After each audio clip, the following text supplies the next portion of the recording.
আমরা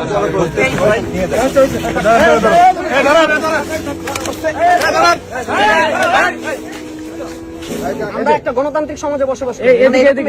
এটা হচ্ছে যে একটা এমনি অন্ধকার জায়গা। সোহরাওয়ার্দী উদ্যানে দিনের বেলা একটা ভিন্ন জিনিস, আবার এখন আর রোজা রমজানের দিন সে ইফতার করতেছে, করার সময় সবাই কিন্তু চলে যায়। যারা ভদ্র মানুষ তারা কেউ এখানে থাকার কথা না।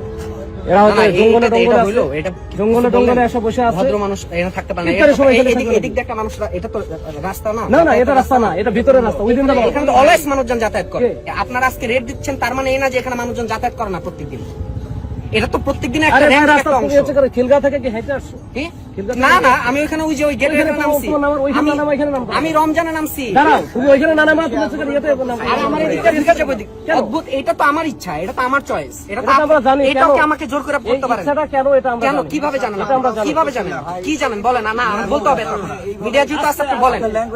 ছোট ভাই আর্গুমেন্ট বেশি রাখতেছো। আপনি কি? ফ্যামিলিতে এইভাবে আপনি কথা কি? বলেন না, হয় না। ফ্যামিলির সাথে তো এইভাবে কথা বলি না ভাই। ফ্যামিলি তো আমার সাথে এরকম করে এই না। ভাই, এই আপনি কি জন্য এখানে আছেন আমরা জানি না। কি জন্য আসছে বলেন?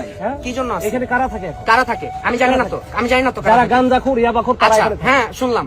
তো এখন তার মানে কি দাঁড় করেন? সমীকরণ কি দাঁড় করাচ্ছেন? সমীকরণ কি দাম দাঁড় করা? কি সমীকরণ দাঁড় করাচ্ছেন?